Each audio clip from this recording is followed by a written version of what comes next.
never surrender. We shall never surrender. We shall never surrender.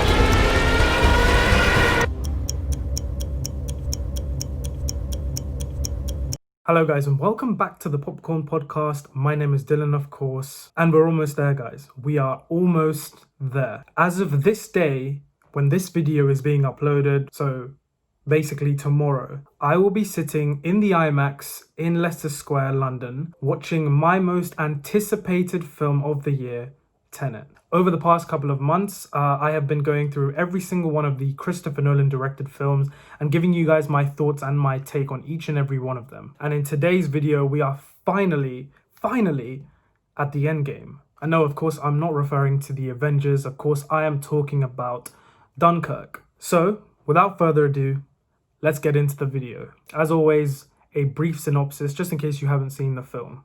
So, Dunkirk takes place during World War II and tells the events of the real-life evacuation of 400 soldiers from the shores of Dunkirk in France. The enemy has the British and French troops surrounded on all fronts, giving a premise that naturally makes this film a story about survival. Straight off the bat, guys, Dunkirk is one of the best war films ever made in my opinion, but it's one that is so different from the others that join it in this category. Unlike films like Saving Private Ryan, Fury, Hacksaw Ridge and 1917, Dunkirk doesn't follow a set of main characters. There is no main storyline or character arcs for us viewers to get particularly attached to. Instead, Christopher Nolan makes the film more about placing us as the audience right in the middle of this conflict. As a result, Dunkirk is very much an atmospheric piece as opposed to a conventional character-driven war film.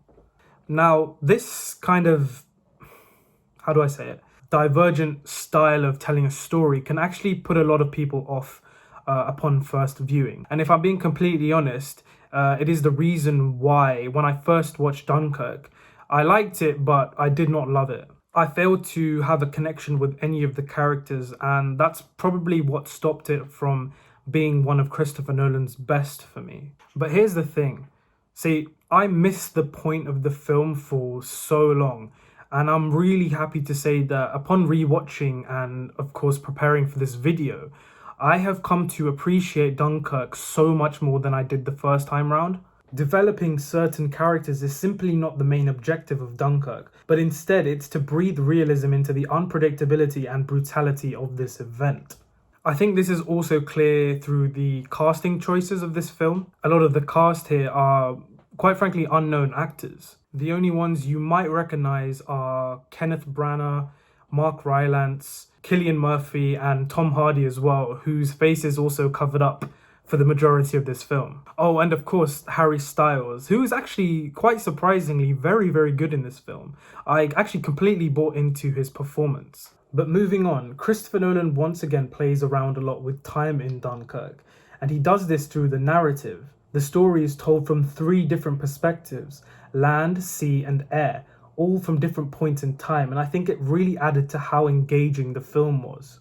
Although I will say that the land perspective was my favorite and the sea perspective was my least favorite. To say that this film is technically flawless would not surprise a lot of you, just because most of Christopher Nolan's films have that in common. But I do feel that it's necessary to quickly talk about the sound design of this film, because it is just impeccable. I'm pretty sure it won the Oscars for both sound mixing and sound editing, and it's clear why. Whether it be the air sirens, the Germans bombing the beach, or the thundering of the Spitfire dogfights, the sound of Dunkirk is really essential to making the experience of this film as potent as it is.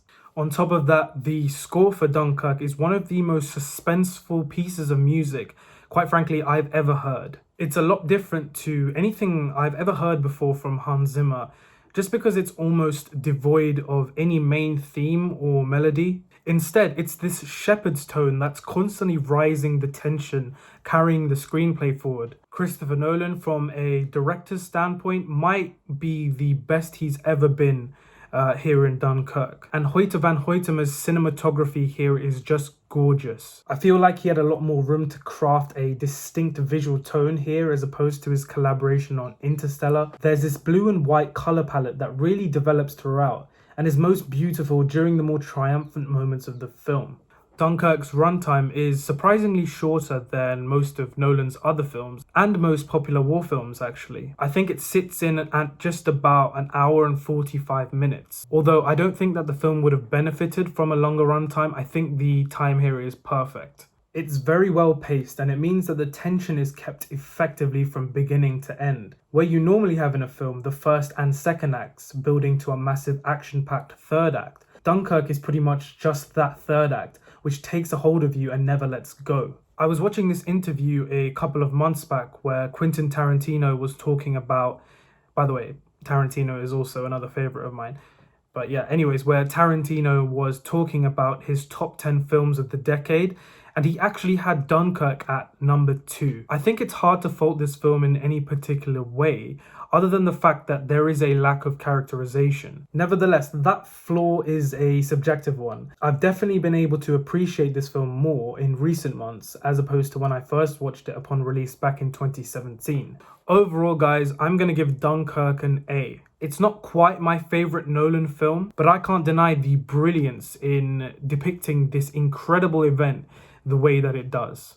Guys, thank you so much for watching this video. If you enjoyed it, please go ahead and leave a like and comment down below your thoughts on Dunkirk. If you've been watching my videos for the past couple of months, I just want to say a huge thank you for sticking around with me. We finally did it. We're finally here. Tenet is literally right around the corner, and I could not be more excited. Hopefully it lives up to expectations. Also, to those of you who are new, welcome to the channel. Please go ahead and subscribe. It will help me out a lot. As always, guys, thank you so much for watching the video once again, and look forward to my next video, which will be a review on Tenet, my most anticipated film of the year, directed by Christopher Nolan, of course. Yeah, I'm so pumped to film that video. I'm so pumped to go and see it. So look forward to that video coming very, very soon. I'll try to get it out as early as I can. And yeah, thank you so much for watching, and I will see you very, very soon.